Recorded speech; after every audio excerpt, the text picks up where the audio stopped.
Funding for New Mexico in Focus provided by viewers like you. This week on New Mexico in Focus, national action on climate. Two of our state's congressional leaders explain how recent legislation will impact our state's environmental future.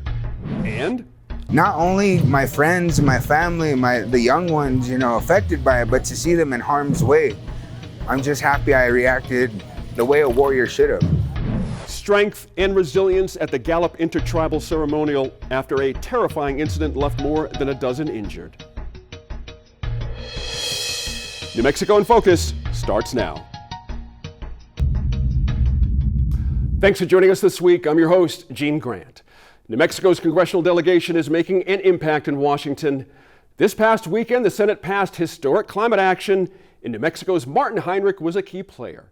In about 10 minutes, he'll sit down with our land's Laura Paskus to explain what's inside the Inflation Reduction Act and how it could help our environment. The Senate isn't the only chamber taking climate action. In the House, New Mexico Representative Melanie Stansbury introduced 3 bills on water that will be included in the National Wildfire Response and Drought Resiliency Act.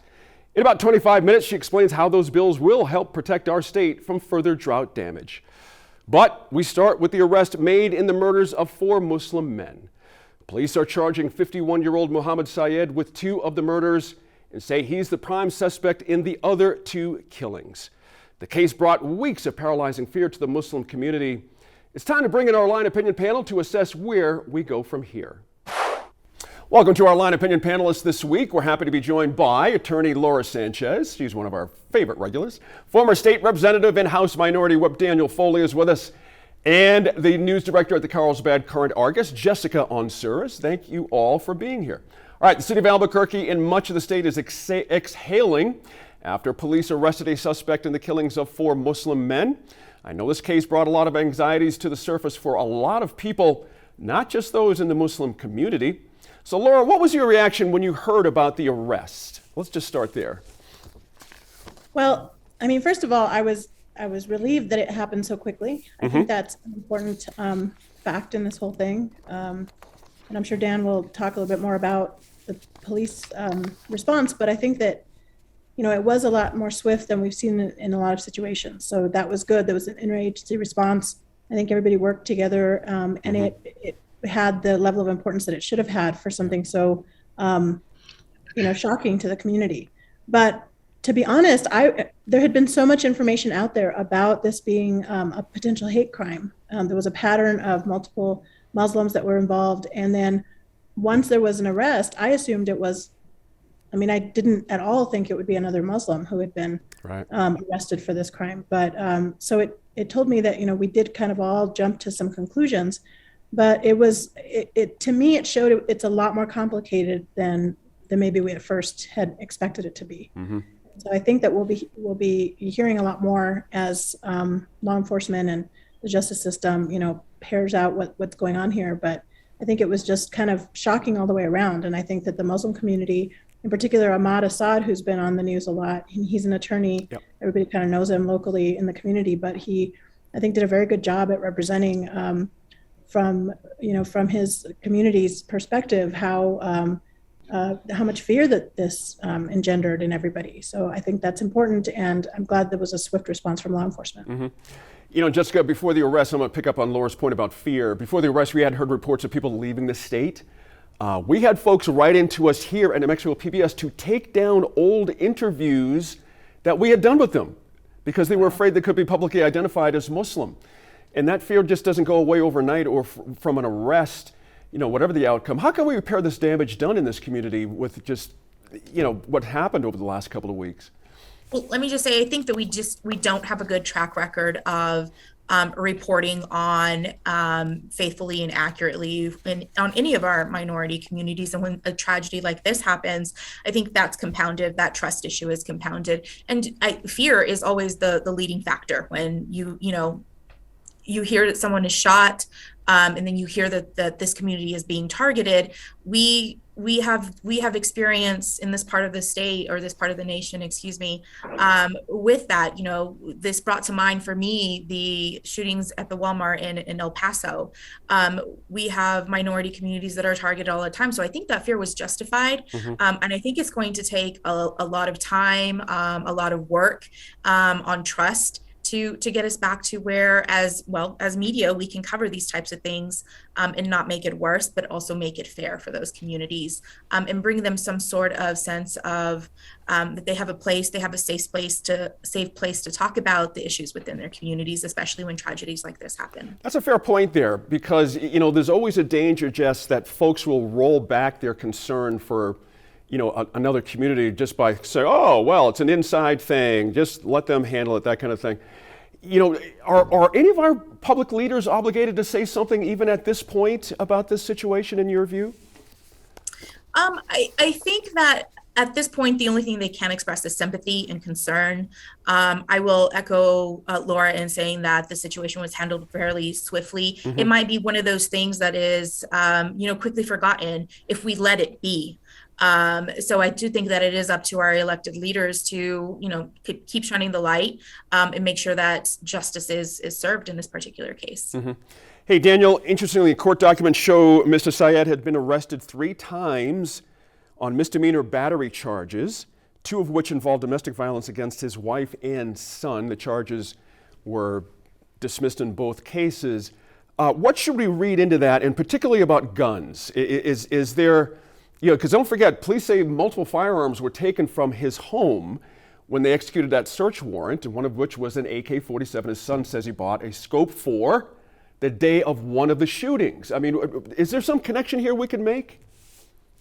Yeah, I mean, there's always a connection, Gene, and people will always try to make connections. I think the bigger connection is 2 things that we should be talking about. One that's already been said is I think that, you asked a question to Jessica that said, how do we convey this message to the folks that have been harmed in these situations, these communities? And I think the fact that they're calling and saying take down interviews shows a fear that exists at a level that most of us that are born and raised in the United States, we don't see that fear, right? We're not born with that same fear. Right. And I think that it's incumbent upon us to say, listen, first of all, you had this concern, and the department, the police department, the state police, this became a priority. I mean, how quickly they reacted. So, you shouldn't be afraid to interact with law enforcement, number one.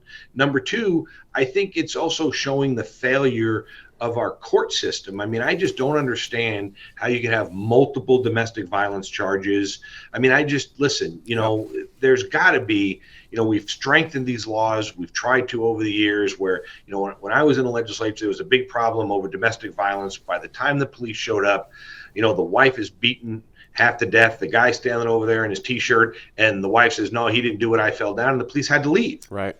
At that time, if the wife didn't agree to press charges, so we changed the law and said, hey, listen, if you see this stuff, you show up on scene. It doesn't matter what the spouse says. You're going to arrest somebody. So how does somebody get involved multiple times in domestic violence? How does somebody have such anger issues and such issues? And more importantly, I think it raises questions about, and I'm not sure of the right term, but I want to talk more about community policing, right? I mean, that community is such a small community as it is. I wonder if that community aided in the apprehension of this individual, because people within the community are like, look, that's the guy. Yeah. If you're saying this may be what the person is, we think it may be that guy. And I bet you're right. I think at the end of the day, the message that needs to come out of this is not political posturing by anybody, not saying, how do we make this a gun issue or a Muslim issue or a minority issue? What it should be is 2 things. One is the police responded, the police reacted, they made it a priority. And 2, when you're here in the United States, you shouldn't be fearful of going to the people who can help you, whether it's the state police, the local police, regardless of all the things you're hearing, that is the place to go. Sorry to interrupt. We're just down to a couple of minutes. I got one question I want you all 3 to take a cut at here because it's important. And Laura, let me start with you, because initially there were fears that this case and the incident where a driver sped through the Gallup ceremonial parade were motivated by racism. It appears neither were. So what does that say about our society when that's the first place we look? How should we feel about the way both those instances played out? Yeah, I think that's exactly the point here is that the problem is that, we react to patterns, right? I mean, I think all of us do. And so we've seen similar situations where people are targeted based on race. And so it's hard for us not to put that same frame on it. And then again, it's a surprise, at least to me, and that may be my own ignorance. I was surprised that in both situations, it wasn't a racially motivated issue, but it speaks to a larger systemic problem, especially on the Gallup one. I mean, there was drinking involved. There were, obviously huge problems there. Yeah, officers got hurt. Yeah, it was terrible. Daniel, I'll remind you and the folks of that situation back in January 2019 where those kids at the there was that confrontation between those Kentucky Catholic school kids and that Native American elder in Washington, D.C., and everybody jumped ugly on that. And it turned out once the context was wide and the lens was wide, it turned out the kid in the MAGA hat was not exactly doing what folks said he was doing initially. And that became a huge deal for the entire spring almost, it seemed like. Same question, are we jumping too quick on these things or what's the best way to handle them? Yeah, I think we are jumping too quick. I think that everybody wants to point at the worst in human beings every time they see something. And yet, we have these situations. I mean, listen, I'm not saying that we don't have issues in our country and issues within our government. There's no doubt people are involved. But, we're running out right away to point that this has to be, both these issues, somebody has to be tied to race. Yet there's 40, 50 people a week being shot in Chicago. And it's race on race crime, and nobody says anything, right? Because we don't have. I hear you. We can't. Hold on. We can't push that to the front and say this is the worst of the human beings. And I think that's a problem with the media. Instead of getting the story right, they want to aggrandize the story and scare people. I hear you. We're short on time, Jess. I want to get you in on this one too, please. Sure. So let me just say, I think specifically speaking to Dan, we are always looking to frame what is happening here every day in a way that makes sense for readers, as speaking as a person who's in the media. So our intent isn't to point and say, hey, that's the bad guy. This is what's wrong with our society. Rather, here's how our society is functioning and performing, and here's why we should be concerned. But I will say this, which is the media does hold has to be accountable for the way they report on incidences like this, especially when it's related to a minority community. I think that we have become, as an industry, more apt to look at our smaller communities as other or outside and refuse to report on them as just members of our nation and not as separate entities. So, that's a failing on our part. It's something that I hope that we can fix in the future. But until then, the best that we can do is just to keep digging up those facts and sharing them as we can. Yeah, well said there. Thank you all for your thoughts on that case. Now, we'll be back here at the virtual roundtable in less than 10 minutes to talk about what's on the minds of parents as the school year starts back up. This is once a year where all tribes come together to really celebrate and stand in our Indigenous culture, and it's just so empowering, and you can sense the sacred energy that's around us here.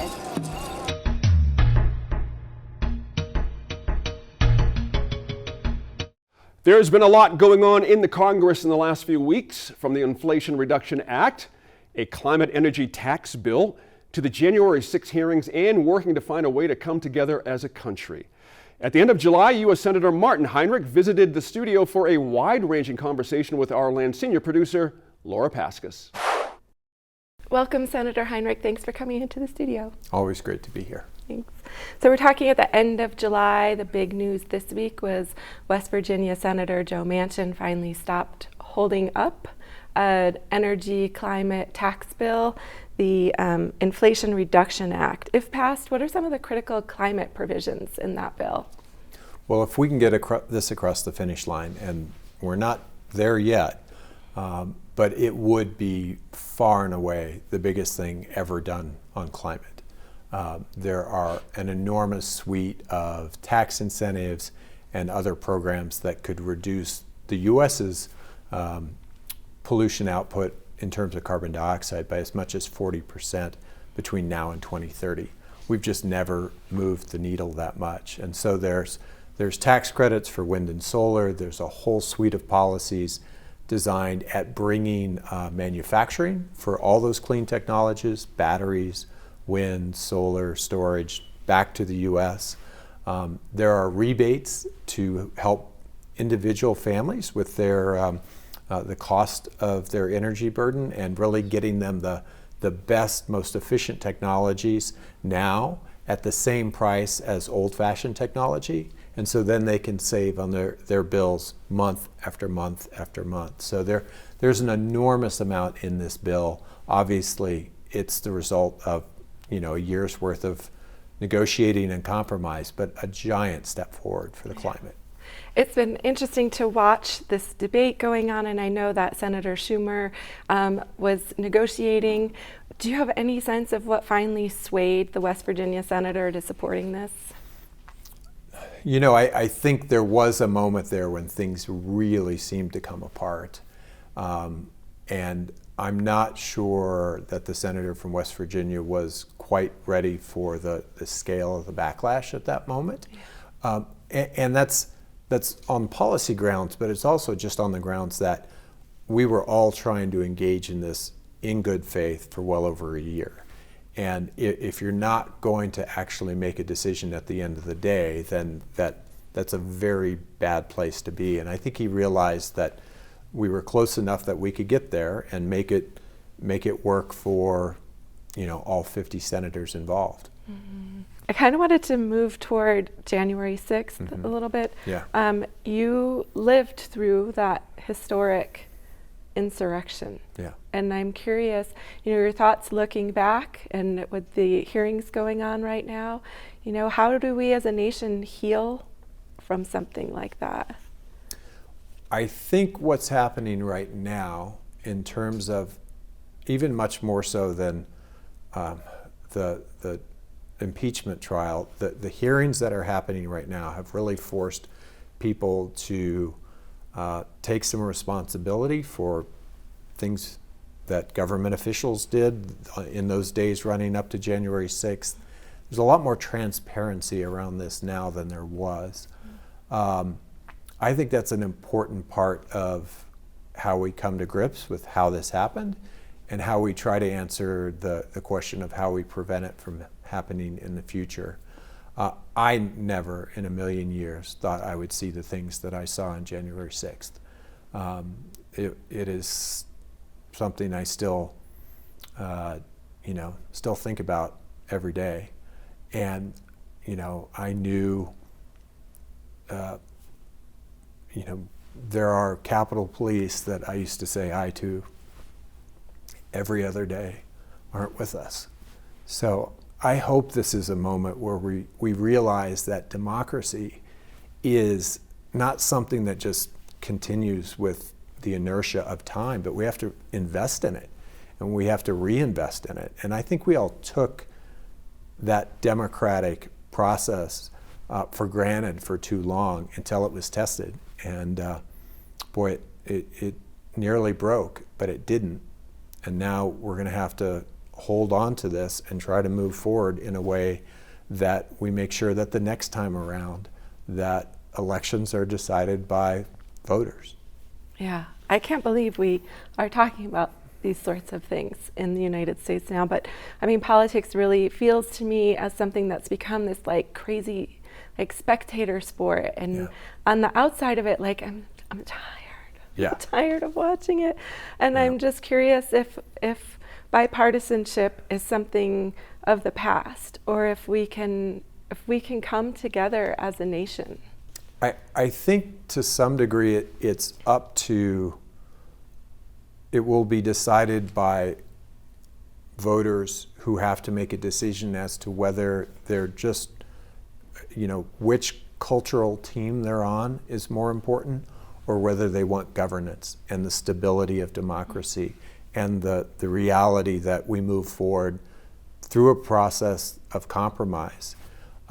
We have a pretty good thing going in this country. I mean, we have, with all of our warts and all the challenges that we have had historically, we've had a very stable country that was always at the front edge, if you look around the globe, of extending rights and taking better care of people. And we've had this moment where that calls all of that into question. And I hope that it'll make all of us realize just how good we have it and how it's completely worth reinvesting in this process to make sure that we're passing on better opportunities to the next generation. Yeah, thank you, Senator. I appreciate it. Good to be with you.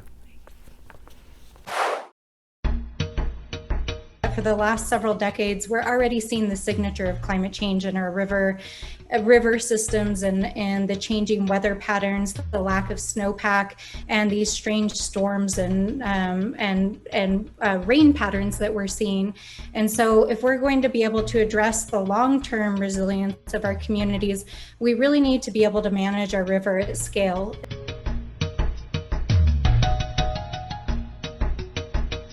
That interview with Representative Stansbury is coming up in just about 10 minutes. Online right now, you can watch Laura's full conversation with Senator Heinrich. They touch on some other environmental bills as well as plans to bring nuclear waste to New Mexico. It's all up on YouTube. Just search Our Land, New Mexico. Now let's get back to the line to talk through something that's on the minds of every parent in the state, sending the kids back to school. We put the question out to our social media followers this week asking, what's at the top of mind for parents heading into school this year? Sadly, and understandably, many said security. Now, Jessica, is there any fear that students will be in the same mindset? I've always wondered about this. You know, I think that the kids feed off of what their parents and the adults around them are thinking and feeling. So I think that if you go to any school in the state of New Mexico, elementary, middle, or high school, private or public, and you ask these kids, you know, what is your biggest thoughts on the upcoming year, you'll likely get the response that, hey, am I safe coming to school? I mean, they're not ignorant. They see the news, they see what's going on online.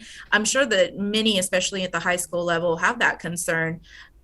You know, I had a conversation though with a parent just the other day about this very same topic, and it was striking to me that her response was like, you know, I don't want my kid's school to become a prison. I don't want it to be on lockdown with cameras and gates and fences and guards that are armed. But if that's what it takes to keep my kids safe, then that's the way that we should. Those are the measures we should take. Wow. Anything local for you down there of note for security, particularly for schools, or? Yeah, definitely. So we were watching Carlsbad Police Department with the Eddy County Sheriff's Office the other day conduct this really massive drill for active shooters at our high school. You know, and then naturally we started asking questions. Well, what are we doing this year that might be new or different to keep people safe? And a couple of different things of interest. They are, when I say lockdown, I really literally mean locking down schools. Gates are closed, doors are locked. You have to go through like 3 people before you can even get in a front door of one of our local schools here. Over in, you know, my hometown of Loving, if you're going to go pick up your kid, or if you're going to have somebody pick up your kid for you, you have to have a little thing on your windshield that says you're authorized to. In Alamogordo, kids are wearing IDs with all the pertinent information, just another measure to keep them safe. And of course, I think everybody here might have heard of what's happening over in Las Cruces, where parents are being asked to volunteer to basically be the eyes and ears on campus in situations where schools either don't have the personnel or don't have the funds to add that additional security. They're being proactive and saying, hey, you want to secure your school, you want to secure your kid, come help us do that. Jess, I'm sorry, Jess was just speaking. Laura, sorry. Albuquerque Public Schools says it's been adding fencing, locks, camera systems, you know, more incident training for students and, you know, all this kind of thing. I'm interested in your take, just hearing what Jessica just mentioned about what this means for the environment of learning, so to speak. Well, you know, we live in a completely different time, certainly than when any of us went to school. I'm making assumptions here, Jessica, but I mean, when I was growing up and I loved going to school. I couldn't even sleep the night before the first day of school because I was so excited about, you know, my new class and my classmates and just getting back into it. And, you know, being afraid for myself, physical safety, or being afraid of a shooter was just never even on, you know, possibility. It wasn't even in the realm of reality of something that I might be afraid of. And so we have students now that in the last few years have had to deal with so many changes, whether it's from, you know, COVID or reading about, you know, active shooters or a student bringing a gun to school and having an incident. So I think a lot of unfortunately, we've had to deal with a lot of these incidents, and schools are reacting as best they can. So I think anxiety is at a fever pitch right now for students and teachers, as well as parents. I mean, I think everybody in the school environment, it creates a level of anxiety that is very different from anything we experienced when we were students. That's right. That being said, I appreciate what Jessica said, that, students do tend to feed off of what parents or what adults are doing. It's important for all of us to kind of take a deep breath and have a little bit more, a sense of calm when we deal with some of this, and just be able to explain to students, why these measures are being taken. It's for their own protection, for their own safety. The drills are important, all of that sort of thing, I think is an important thing to have a conversation about. It provides an opportunity to communicate with students about why it's important to take these measures seriously. And all of us, I think, can do our part to, I think, and you hear this all over, not just in the school context, but, public transportation, other places. If you see something, say something. And that's something that's really important that we all should be taking into consideration, so that we can try to address things proactively instead of reacting to things. Good point there. Hey, Dan, another big change will be, it's interesting to even say this out loud, a year without mask restrictions. Will this finally be a big step towards kids re-socializing in a healthier way, and maybe helpful to get past all this other stuff we're talking about here? Yeah, I mean, you hope so. I think, listening to everything that we're talking about and all the news stuff and what we're talking about, yet, we're not talking about the fact that 76% of fourth graders are not proficient in reading in New Mexico. 79% of eighth graders are not proficient in math in New Mexico. And so, how do we stop this consistent, perpetual problem in our education system? And I don't think we do that by saying, hey, we're going to tighten the campus. We're going to go through all these active shooter drills. We're going to make it harder for you to get on campus or bring cupcakes, or you got to wear a special tag. At the end of the day, 76% of fourth graders are not proficient in reading, and 79% of eighth graders are not proficient in math.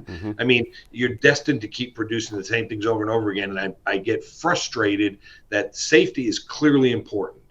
But if you look at the likelihood of a student in public school in New Mexico being involved in one of these situations, truly life-threatening situations, it's higher today than it was 20 years ago. I don't disagree with that. But I think which should we be focusing on? The fact that you can't read and can't do math, or the fact that we're building all these fences and doing all this additional security stuff, and at the end of the day, kids still can't read, kids still can't get math, kids still aren't graduating. We have kids dying at record rates. I mean, we're worse at teen deaths per 100,000. We're at 37 now at teen deaths per 100,000. We're up from 36%. So I mean, it's a horrible situation that I think all these other scenarios, we just kind of forget what's the root of a lot of the problems in our state, and that is the stuff that I just talked about. Jessica, again, go ahead. Mutually exclusive. I just want to say, keeping students safe and, having a high expectation in terms of teaching and learning, those are not mutually exclusive things. And I think that, the advantage, I appreciate that Jessica's on here, and actually Dan too, because, we can provide a perspective from other parts of the state. Smaller school districts have a real challenge, I think, in this situation, in this environment, because they have a shortage of teachers and other school personnel. I mean, it's just harder to find people in rural areas to, that are able to work in these schools. But then also, bigger school districts like APS have more resources. They just have more ability to get, not that they're sort of flush with money either, but they have more resources. They have more personnel who can do, be interchangeable in terms of their role. In smaller school districts, you're really, one person may be the principal, the administrator, the superintendent, that, provide school bus driver, school guidance, bus driver, whatever it is. And that means that those schools have a harder time, I think, with delivering the services that they're supposed to deliver. Fair point. Teaching and learning, and then also being able to address this school safety issue. I appreciate the distinction. It is different for the smaller districts, for sure. Thank you all for that discussion.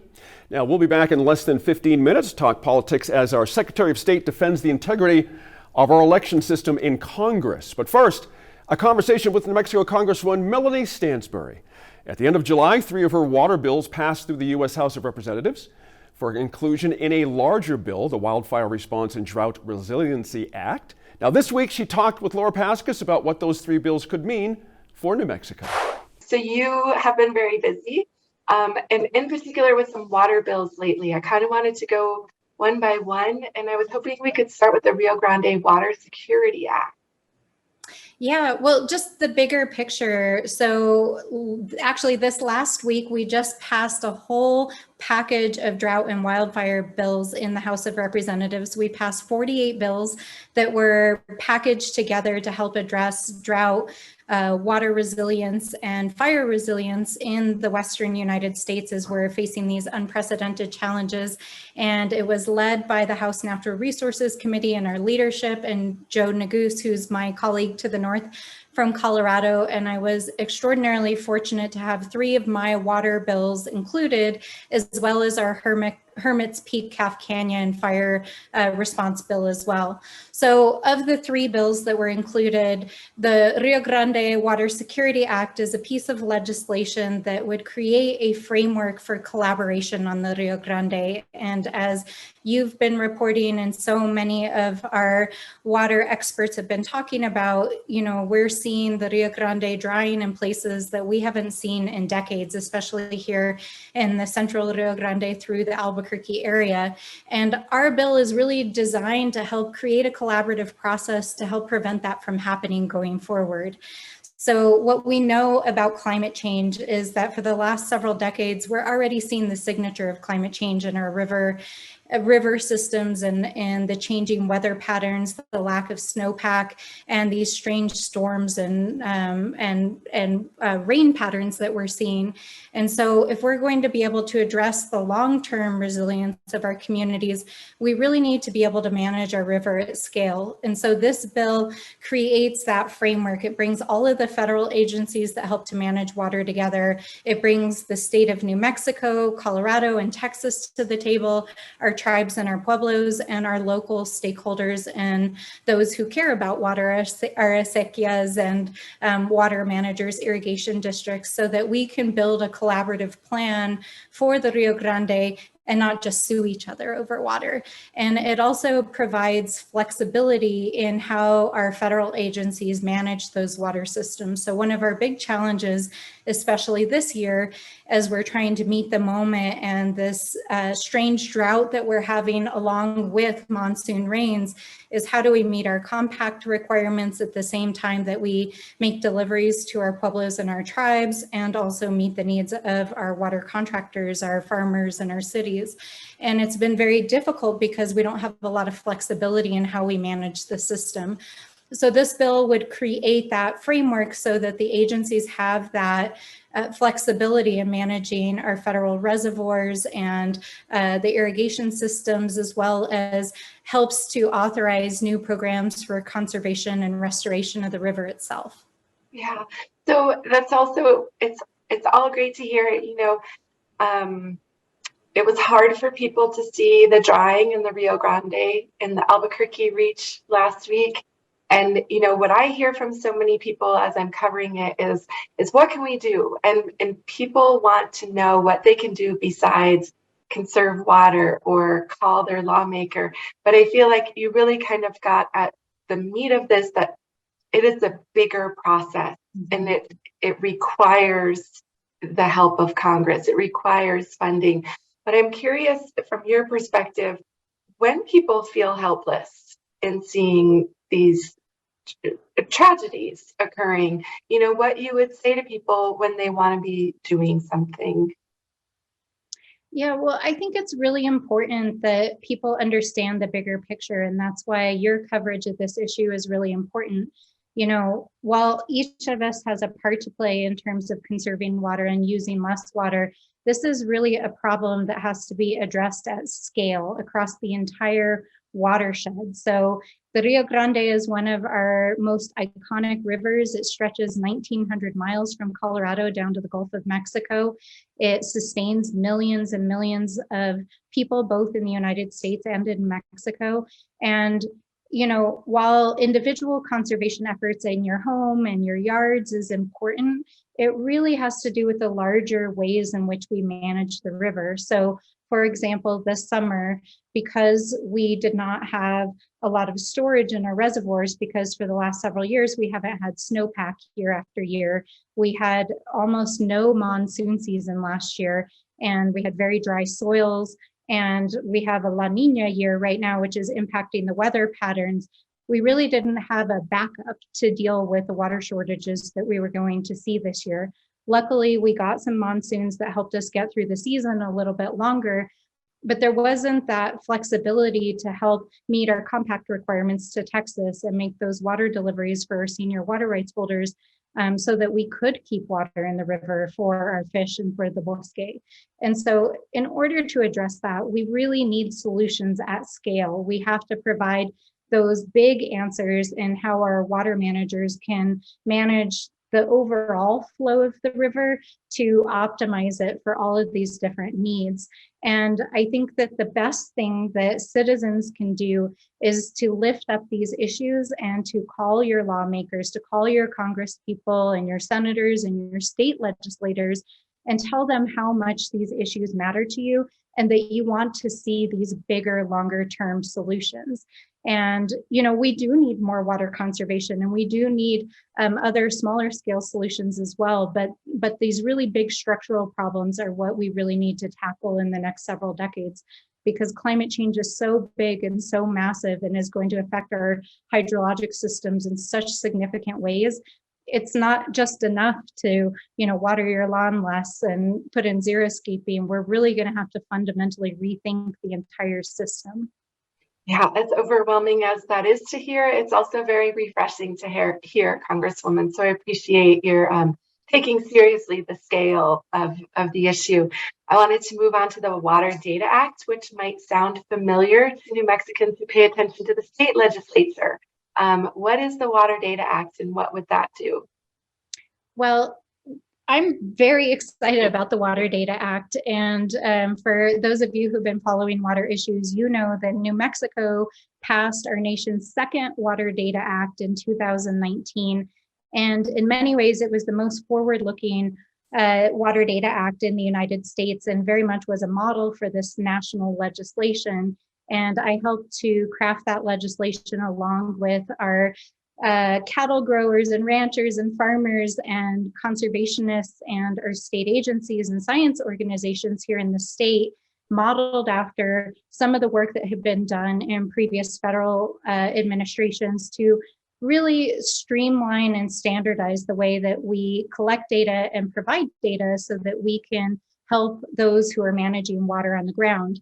And the best way that I can explain the impact and importance of this legislation is to point out that the most significant thing that has probably transformed our lives over the last 20 to 30 years is this. And that is the ability to access significant amounts of data and information at your fingertips through modern electronics. And while we've transformed and made data available across all different kinds of sectors, from geospatial and maps and shopping and all these different realms in which we use data every single day, amazingly, we haven't done the same in the field of water. And it's sort of inconceivable, since water is so fundamental to life and important to everything that we do, that we haven't transformed our water data in that way. But if we're really going to get a handle on climate change and drought and be able to manage our water systems in real time and meet all of these competing needs, we really have to modernize the way that we collect and make data available. So the Federal Water Data Act creates a process through which the federal agencies that collect water data would work with the private and nonprofit sectors and states and tribes to really create a framework that standardizes it so that we can unlock the power of big data to really transform how we manage water going forward. And ultimately, if we're successful in this effort, not just in passing the bill, but really about doing the work, it will transform how we manage water. And I can point to geospatial data, because in 2000, when we were first seeing this huge growth in the use of maps and geospatial data and Google Maps, it wasn't standardized, and it really was a barrier to deploying that data in lots of different realms. And a similar federal effort came together, and that's how we made it possible for you to use geospatial and mapping data in almost every app that you have on your phone and iPad. And so what our hope is that we'll see a similar transformation with water data that will help our farmers and ranchers and researchers really provide that information on the ground. So the third bill that is getting rolled into this bigger Wildfire Response and Drought Resiliency Act is your Water Smart Access for Tribes Act. What is that, and how will that could that affect New Mexicans?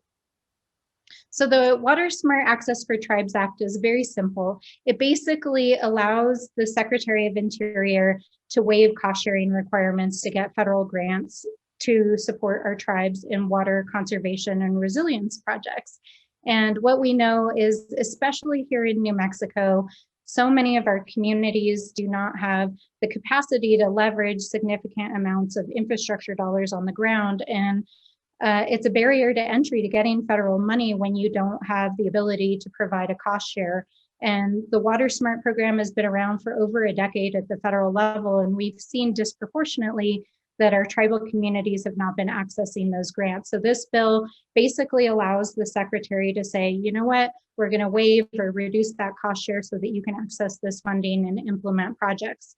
I also want to note that our Rio Grande Water Security Act includes another tribal water infrastructure bill that is a huge priority for the Pueblos, especially here in the middle Rio Grande, which is the Pueblo Irrigation Fund. And for many, many years, our Pueblos have fought to get federal funding to help upgrade their acequia and their irrigation infrastructure, which is important not only for farming, but just the use of water on the Pueblos. And so we were able to fold that legislation into the larger Rio Grande bill and get bipartisan support for that. So we're really excited about that as well. Welcome back to our line panelists for one final discussion. New Mexico's Secretary of State Maggie Toulouse Oliver testified to Congress last week, asking for more help addressing harassment against election workers. You'll remember the secretary had her personal information shared online, and she had to leave her home for weeks under state police protection because of the threats that followed. Now, we're heading into the biggest election since 2020, and there's concern election workers might not show up if these sorts of threats should continue. Now, Laura, should Congress institute harsher penalties to people who issue these threats? I mean, this is serious business here. Yeah, I'm glad we're talking about this issue because I do think it's serious business. I think any time that a public official, and not just elected officials, but also the judiciary. I mean, we saw a situation with the Supreme Court justice and having somebody, find there's a lot of examples of judges having their information out there. I think we have to do what we can as a society to protect folks that are in the public eye and potentially could be endangered just because of the role that they do in their daily work. And I think that election officials and election workers oftentimes are temporary folks. They're in there for a very defined period of time, doing the work to prepare or process the election and process ballots and all of that.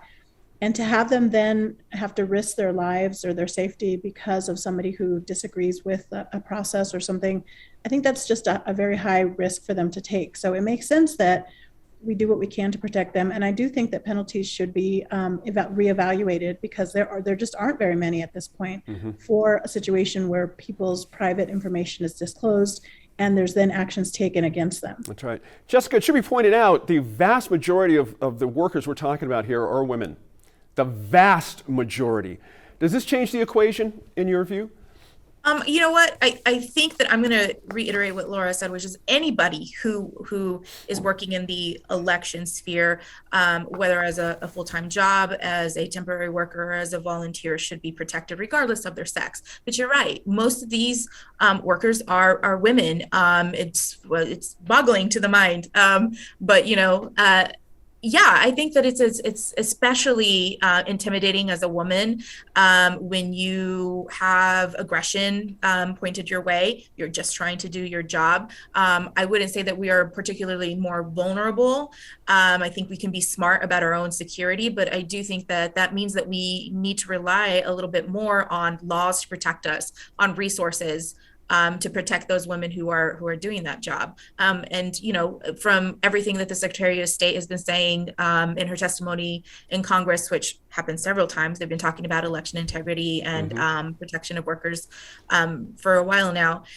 It sounds like none of that is being done. So I really think that, first of all, kudos to her for speaking out on behalf of all of our state workers within the election system. But straight to your point, I mean, as a woman, I would say that there isn't anything that I would say no to if you're telling me that it'll help me feel more secure in my job in my everyday life. You know, Daniel, there is a task force out of the Justice Department on this, and out of 1,000 contacts that were reported or as harassing or offensive, they've discovered 100 met the threshold for a federal criminal investigation.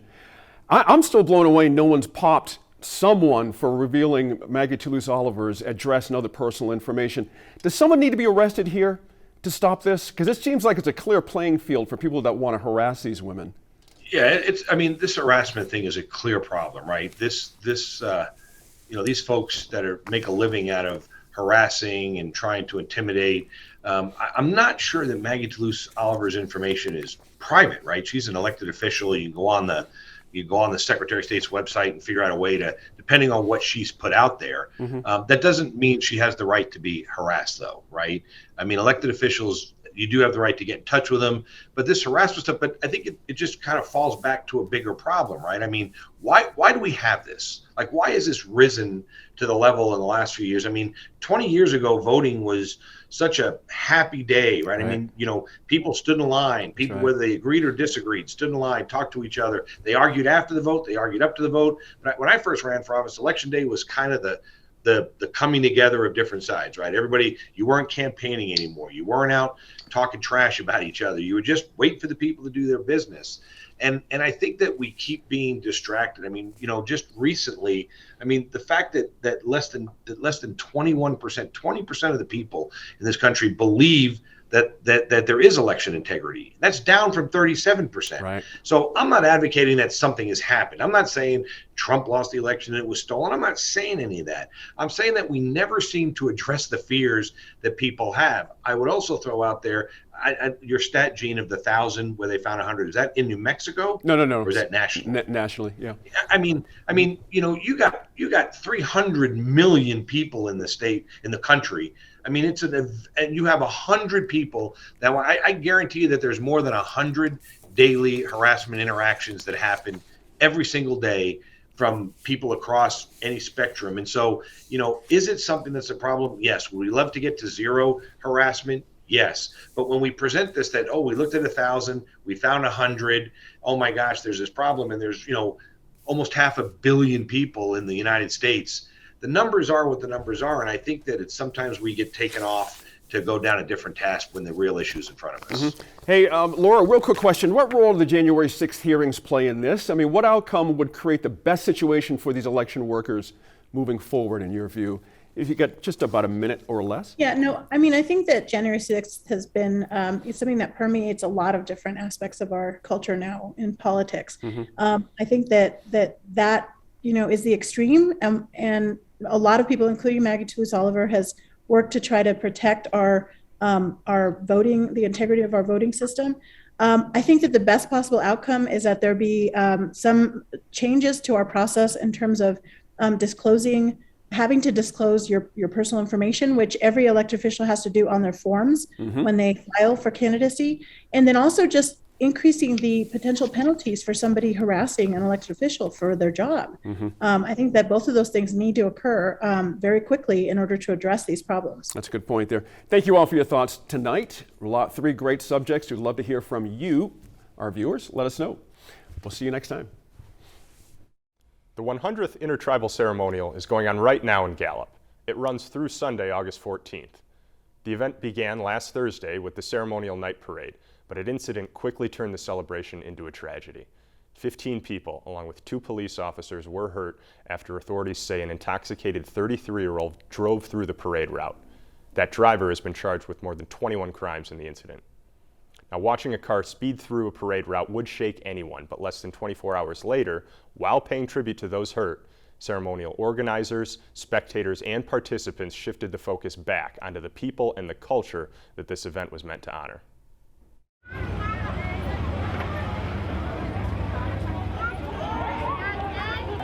Yacht A, Shay, Amber Shandine Ballinger, Yin Chef, Hotso Nishlong, Bilagana Bashishchi, Bit Atni Dashich A, Bilagana Dashanella, Akwit Ego Dene at Sana Nishlin. This is a legacy in my family. My mother held the title in 1980, and my older sister held the title in 2006. Ceremonial is very close to my heart. My family has always been really involved in the community, and I grew up attending ceremonial as a kid, and the parade was definitely one of our favorite events, something that we looked forward to all year long. And it's been an important part of the Gallup community to stay strong in our Indigenous culture, and specifically the Queen pageant, I feel, is gaining more momentum and more popularity, and it's so great to see so many young Indigenous women stepping up. This is once a year where all tribes come together to really celebrate and stand in our Indigenous culture, and it's just so empowering, and you can sense the sacred energy that's around us here. We've been stuck at home for 2 years. Oh, it's good to be out. Good to see you. Thanks for coming out, everybody. I think it's important to note that in 1922, the country was also coming out of a pandemic back then, and especially hard hit were the Native communities, and that happened this time as well. So the Gallup Intertribal Ceremonial has always been bringing people together, and this is one of those opportunities as we come out of the pandemic that the Gallup Intertribal Ceremonial is bringing people together again. When I was researching, I came through a lot of archival photos, and there were, for me being Pueblo, I saw a lot of Pueblo dancers and singers, and also that they were wearing the regalia that we still wear, as well as Navajo people and Apache people. And that, when you see that from decades ago, almost a century ago, it gives you it's a reminder of your inner strength and your connection to your ancestors. So I feel that the people that participate, Native American and Indigenous peoples, they automatically have that connection back to those ancestral roots. I was casually talking with one of the coordinators, and he said, yeah, I keep telling people, come on, let's go back down memory lane. I was like, oh, that's so perfect, because everybody has a beautiful ceremonial story.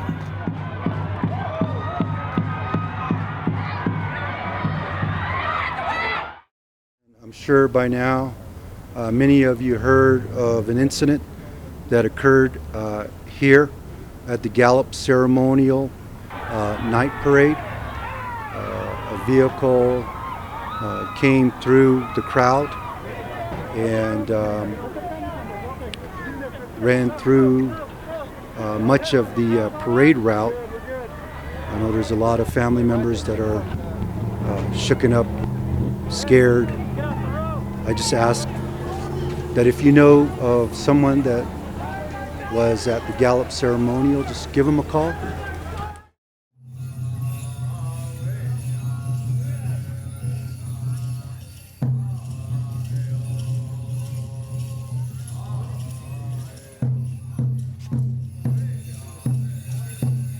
Ceremonial happens once a year. It's a gathering. This one incident, yes, it was very tragic, but they shouldn't let that discourage them. Our logo is let's go in and get snowed in. I've always wanted to do a snow cone company, for the longest time. So finally in April, I decided I'm just gonna do it. We were supposed to sell at the parade, but we ended up not doing it. And I just see the videos, and it makes me sad, geez, how can someone do that?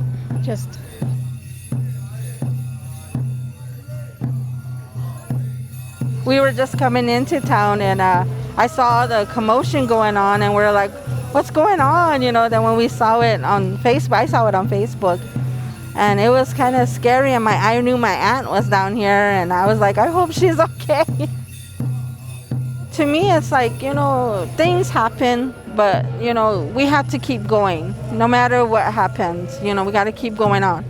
That's how we were brought up. Like, something tragic is going to happen, you got to keep going on with life. There's no way you can stop. I know it was a tragedy, and people, you know, it was scary, but, you know, you just have to lift yourself up and keep going. So it was a really unique experience, you know, starting out as a dancer, progressing all the way now to being a group leader and bringing, you know, other group members out here. You know, it is the 100th year, so everyone's, you know, doing the best they can, putting all their effort into it. And it really shows, you know, you have the dance groups here in light of what happened. Everyone still came together and put their efforts forth, what we call Ovisigian, your word as a person. Each and every one of these groups, they put their effort forth. You know, as a group leader, I was, you know, scared because of I take responsibility for each and every one of these people. And so to see them come back stronger and say, we still want to finish this. We want to set out and finish what we started. You know, really made me feel like I'm doing something right. We were turning onto that corner that vehicle was coming straight down, and so if we didn't, you know, give that other group space to walk ahead of us, we would have been right in that line of getting run over. I was surprised I didn't do in that whole situation was panic, you know. I made sure the group stayed together. I made sure everybody was where I could see them. If you're getting behind me, I pushed you in front of me. I made sure to take care of them without being told, you know, and that really, I didn't know that, you know. I didn't know I stepped into that leadership role unknowingly, you know. When you come out here to sing and to dance, you do it in a good way, you do it in a positive way, you do it to bring happiness, joy, love, prosperity.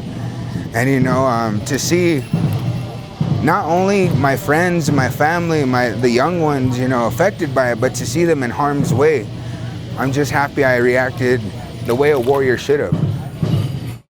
Thank you to our Benjamin Yaza for putting that piece together. That incident during the night parade has once again pushed DWI back into the media spotlight. If you haven't read it already, New Mexico In Depth has published an extensive 7-part series called Blind Drunk. It's a fascinating appraisal of our unfortunate reality with alcohol here in New Mexico.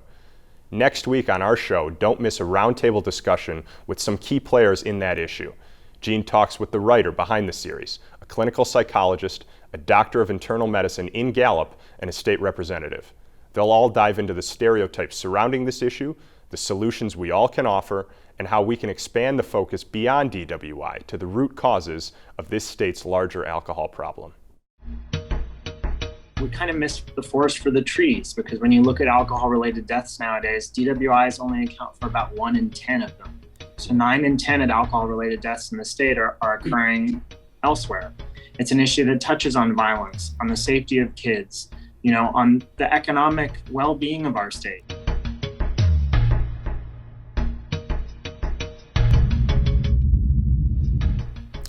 Just a quick note to acknowledge the parents of kids going back to school this week. I swear one of the best reasons for social media to even exist is back to school. I love the pictures. I'm a sap for the posed pictures of siblings standing beside each other with a scared look on their face with backpacks on, or the high school seniors off to their final first day in cars adorned with hearts and messages from the family. It's very cute.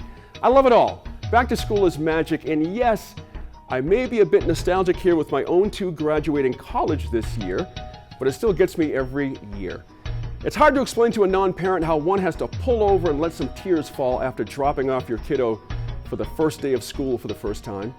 Now, if you dropped a few of your own tears this week, don't fret or be embarrassed, because the tears will sweeten the memory. It's also one of the great blessings of being a parent. Thanks again for joining us and for staying informed and engaged. We'll see you again next week in Focus.